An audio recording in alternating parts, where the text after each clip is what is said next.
Lixos emocionais. Uma das palavras mais difíceis de se pregar. Porque você só pode ser portador de uma mensagem aonde você já foi curado por ela. Ninguém consegue ser uma ferramenta de cura em algumas áreas específicas na vida dos outros, se naquela área da sua vida ainda tem sangue correndo. Por favor, pegue a sua Bíblia. Eu quero que você caminhe comigo. Em Gênesis, capítulo de número 27, verso de número 18. Diz o seguinte: e ele foi ao seu pai e disse: meu pai. E ele disse: aqui estou. Quem é? És tu, meu filho? E Jacó disse para Isaque: sou eu. Eu fiz de acordo com o que você me ordenou. Bom, eu vou ser bem direto com você. Essa é uma história mentirosa. É uma história de um homem que está enganando o seu pai, chamado Isaque. Você vai ver que o nome de Isaque, de Jacó, é citado várias vezes na Bíblia. Quando Deus aparece para Moisés na sarça, Deus vai dizer: eu sou o Deus de Abraão, Isaque e Jacó. Só que como a Bíblia é perfeita e ela não erra, ela é clara em apresentar todas as partes da história, inclusive aquelas que são difíceis. E a história que nós lemos é a história de Jacó, que vai ser um dia chamado de Israel. Só que agora, como Jacó, ele é um enganador e ele está enganando o seu pai. A história é essa: Isaque está velho, está cansado, sua vista está prejudicada, e ele tem 2 filhos, chamados Esaú e Jacó. E no final da sua vida, ele deseja abençoar o filho mais velho, a bênção da primogenitura, e o nome dele era Esaú.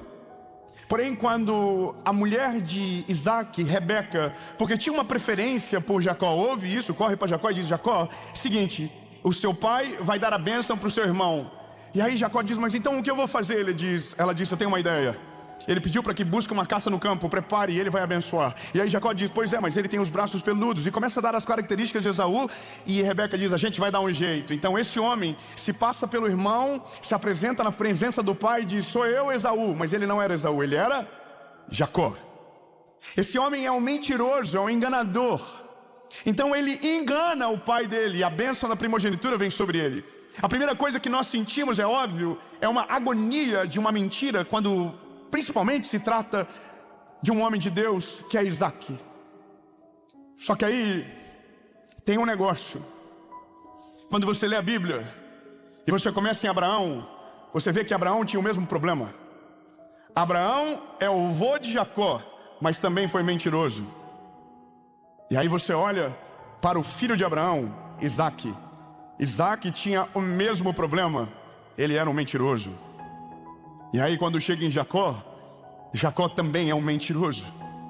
Isso é o resumo da vida de muita gente. Nós basicamente somos aquilo que foram antes de nós chegarmos. Não bem que não existe nada de novo debaixo do céu. Aonde houve fracasso, o fracasso é sequente, é subsequente. Aonde houve dores, as dores são subsequentes. Então a avó, o pai e o filho, todos seguem a mesma linha, a mesma história. E isso é a dor do nosso tempo. É como se estivéssemos presos em semeaduras que não fomos nós que semeamos.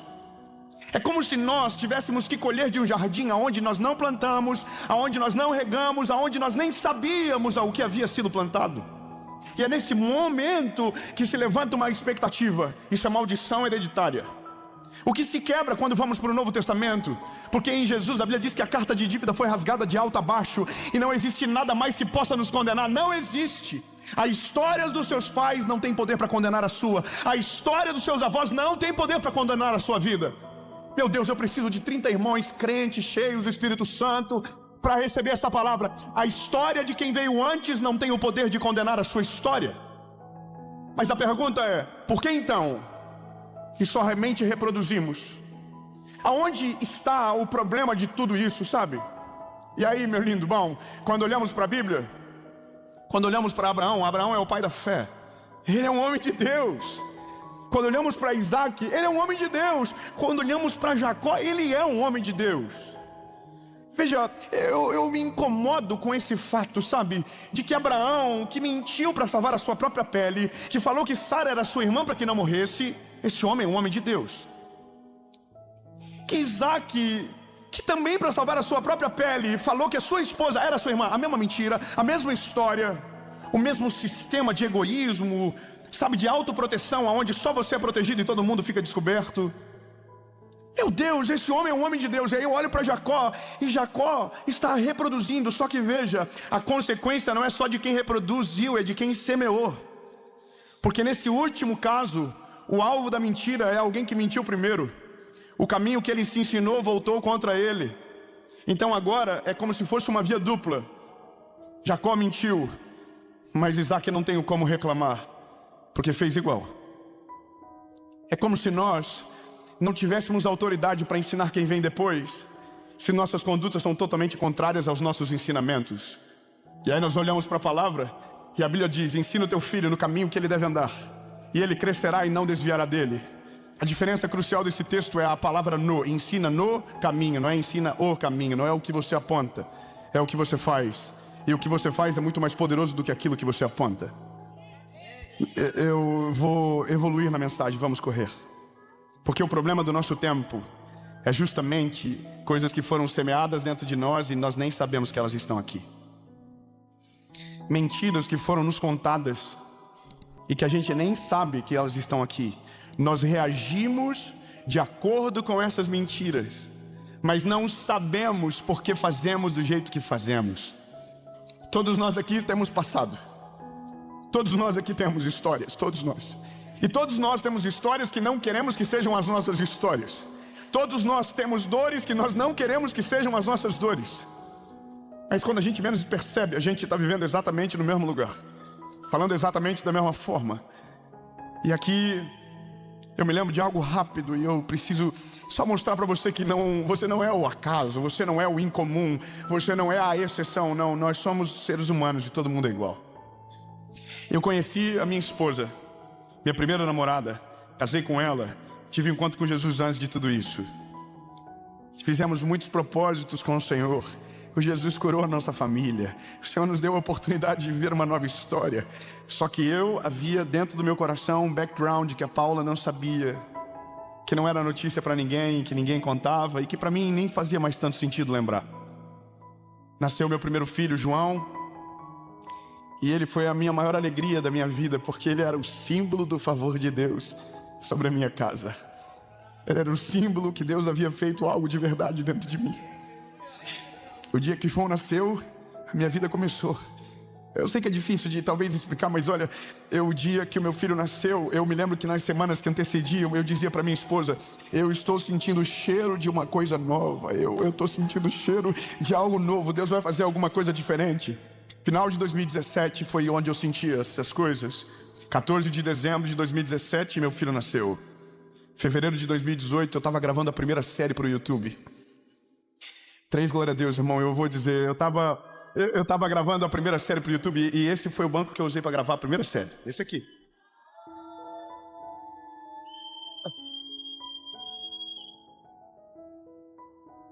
E sabe por que eu trouxe ele? Porque o Espírito Santo falou comigo durante alguns meses agora, dos últimos 2 meses, ele dizia: eu estou com saudade do menino que começou. Eu estou com saudade daquele garoto, eu estou com saudade dele. Então eu falei para o Senhor: então esse garoto está voltando e eu estou voltando para esse lugar onde tinham 30 pessoas sentadas no chão, não tinha 10 milhões numa placa, mas tinha alguém cheio do Espírito Santo, salvo, transformado pelo poder do Evangelho. E isso é o amor de Jesus que nos constrange. Mas deixa eu continuar. 2018, então, a nossa vida mudou. Meu filho começou a viajar com a gente. Quantas vezes eu me lembro de acordar de madrugada com a minha esposa para pegar aviões, ela dando mamar, respondendo mensagens no WhatsApp, e a gente vivendo o melhor de Deus. Só que, eu não percebia o que eu estava semeando no meu filho. Teve um dia que meu filho acordou de uma maneira diferente e ele provocou demais a minha ira. E naquele dia o meu filho descobriu que existia algo dentro de mim que não estava curado. Eu me irei, eu me transformei e eu virei o homem que me educou. E meu filho não merecia aquele homem. Eu tirei meu filho do chão com muita ira. Comecei a subir as escadas da minha casa e minha esposa me fez só uma pergunta: o que está acontecendo contigo? E o Espírito Santo falou no meu coração: você vai fazer igual? Naquele dia eu descobri que tinha um tapete na minha alma, que estava cheio de sujeira escondido debaixo, e que eu não havia passado por lá. Eu tinha passado batido naquele lugar, eu não tinha visto que tinha sujeira lá.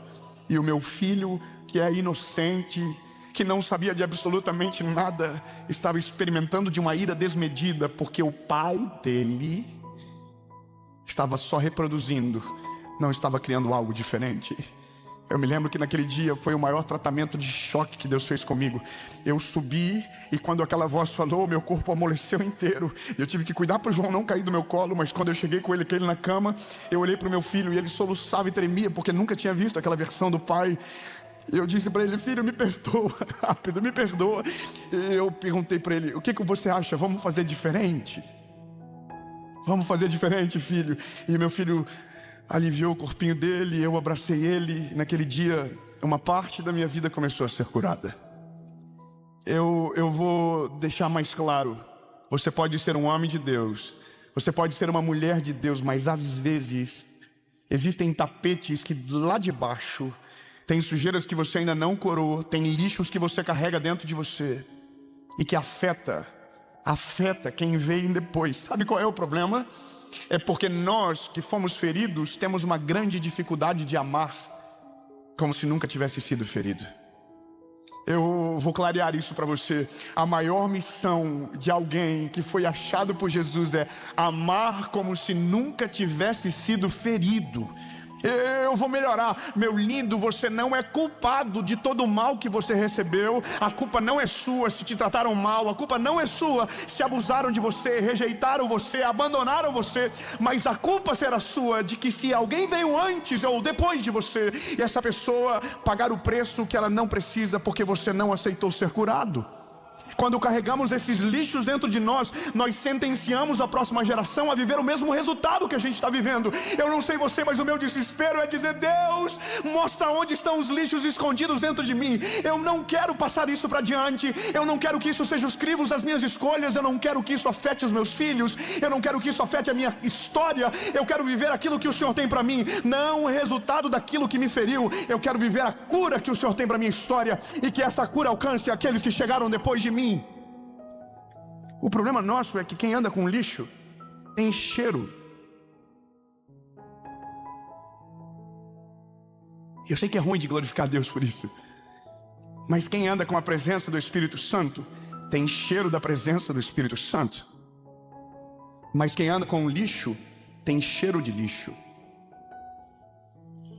Meu Deus, quantas amarguras que a gente vê. Minha esposa postou algo essa semana e ela estava dizendo que ela fez faculdade, ela estudou e ela é dólar. Minha esposa é dólar. E eu sempre sonhei que ela fosse a mãe dos meus filhos, e eu sei que para isso é necessário ter condição. Ninguém falou que não é sobre isso. Mas para uma mulher, ainda mais na geração onde o empoderamento feminino é uma verdade eminente, para uma mulher dizer que é dólar parece que é uma vergonha às vezes. Por que você não trabalha? Por que você não produz? É isso que alguém diz, é a cobrança de alguém. Mas a minha esposa estava dizendo: olha, eu aprendi no Senhor que há valor naquilo que eu faço. Há valor em cuidar dos meus filhos. Há valor de educá-los na presença do Senhor.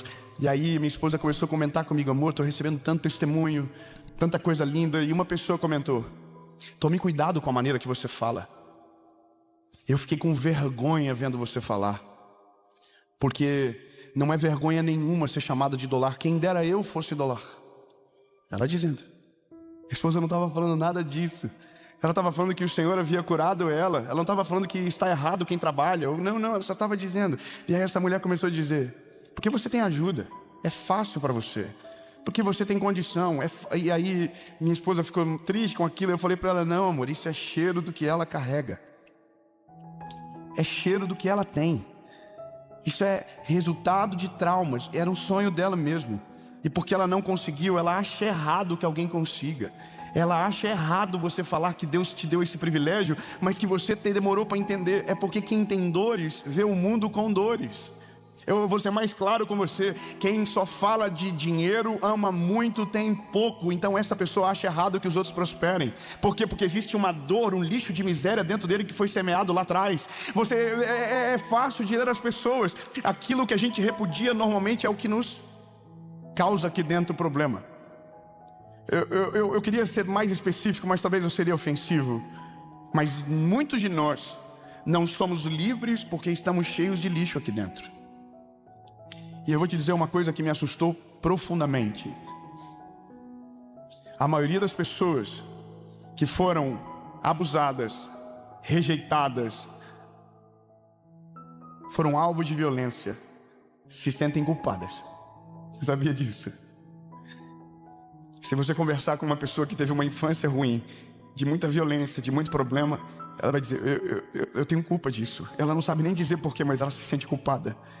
Ela não consegue colocar para fora, ela se esconde. Ela prefere esconder aqui dentro do que botar para fora para tentar ser curado, sabe? Ela só esconde. E isso vai deixando um cheiro, um resíduo aqui dentro. E que quando a pessoa percebe, aquilo começou a sair para fora através das nossas decisões, através das nossas atitudes. E quando a gente percebe, a nossa vida já está um caos absurdo. Eu preciso te dizer, meu lindo, que nós precisamos tirar os pesos do nosso coração. 10, aleluia, eu vou dizer de novo. Nós precisamos tirar os pesos do nosso coração.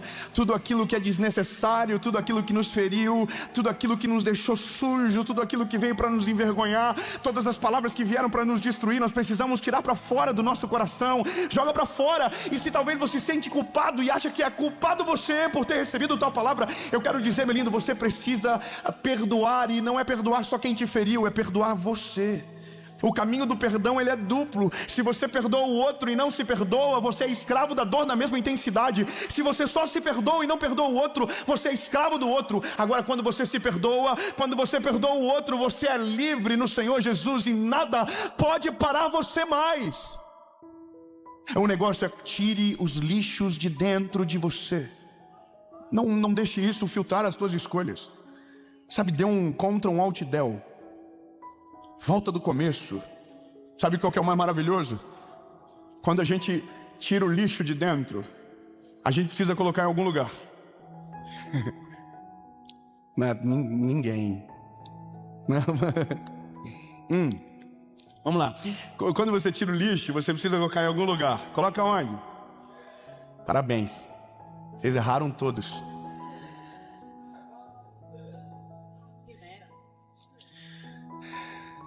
É isso que a gente tem dificuldade.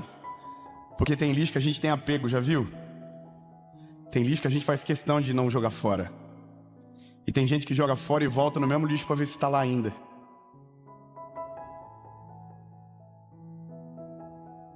Ai, meu Deus, que vontade de falar mais coisa. Ai, meu Deus, tem lixo da nossa vida que a gente tira e volta no final do dia para buscar.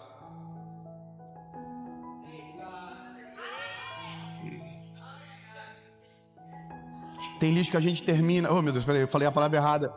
Tem decisões que a gente diz que não vai mais fazer e no final do dia a gente volta a fazer igual. Sabe por quê? Porque a gente coloca na visão do nosso alcance. Lixo a gente coloca onde a gente nunca mais vai ver. Quando nós depositamos aos pés da cruz tudo aquilo que nos paralisou. Quando nós colocamos na presença de Jesus tudo aquilo que tinha um poder para nos parar. Quando nós depositamos nas mãos do Senhor, a Bíblia diz que Ele lança fora para sempre. Lixo não é para ser reciclado, não esse. Esse é para ser jogado fora. Quando nós colocamos nas mãos do Senhor, nós tiramos aquilo de dentro de nós. E quando colocamos na mão dele, sai o cheiro, sai as consequências, sai tudo. E aí, lindo, a gente vai ter que fazer só um pequeno olhar para ver se não tem fragmento de lixo em quem acabou de chegar na nossa vida e que talvez possa ter partido de dentro de nós. Nosso esforço é limpar o nosso coração rápido, para que a gente seja uma geração leve, que caminhe sem peso, que caminhe de maneira cheia do Espírito Santo. Quando você olha à sua volta, rapidamente você vê quem está sobrecarregado e quem está aliviado. Eu não sei você, mas eu quero ser parte daqueles que caminham aliviados. Ai, que sensação boa. Eu não quero carregar culpa dentro de mim, eu não quero ter peso dentro de mim, eu não quero ter cheiro de lixo, não. Eu quero ser livre, eu quero caminhar na presença dEle. Coloca onde o lixo? Coloca na presença dEle e diz: Jesus, não quero aqui dentro. Pega, incinera, coloca fora, faz o que o Senhor quiser, leva para longe de mim. Então a Bíblia diz que isso é produzido descanso, refrigério da nossa alma. E aí, bom, aí nós tiramos a sentença de quem vai vir depois. É mais ou menos isso. Tudo o que você permite que Deus cure dentro de você, tudo que Deus permite, eu vou refazer. Todo lixo que você tira para fora de você, toda a cura que você permite que Deus realize dentro de você, tudo aquilo que você permite que Deus faça na sua geração, todas as dores que você viveu, todas as lágrimas que rolaram do seu rosto, todas as tristezas que você passou, os teus filhos não vão passar. Meu Deus, não, pelo amor de Deus, é voar agora. Os teus filhos não vão chorar pelas mesmas dores que você chorou, não vão ter as lágrimas que você teve, não vão viver ofendido como você viveu. Todas as áreas que você for livre, os teus filhos nascerão livres, e a geração que vem depois será livre de maneira completa. Aleluia! Ei, lindo! Acorda logo, quanto antes você limpa o seu coração e emoções ruins são jogadas para fora, mais leve, mais rápido você vai caminhar e vai correr. Tem uma pequena curiosidade: aviões têm uma pista de decolagem e quando estão muito pesados precisam de muito tempo para decolar. Mas um avião leve, com combustível na medida certa, decola em pista curta, pousa em pista curta. Nada pode pará-lo, pistas não podem detê-lo. Por quê? Porque ele está na hora certa, na medida certa, na dosagem correta. Eu quero liberar uma palavra profética sobre você. Deus quer fazer você voar alto, Deus quer fazer você ir longe, Deus quer fazer você ter uma vida plena na presença do Espírito Santo. Mas antes de te levar para esse lugar, Ele vai tirar de dentro de você tudo aquilo que te pesa, tudo aquilo que te paralisa, tudo aquilo que tenta governar as tuas decisões e te colocar para longe dele. Ele vai arrancar de dentro de você, vai jogar para fora, e aquilo que está pesado vai ficar leve, e aquilo que demoraria para voar vai voar tão alto que ninguém vai conseguir achar você.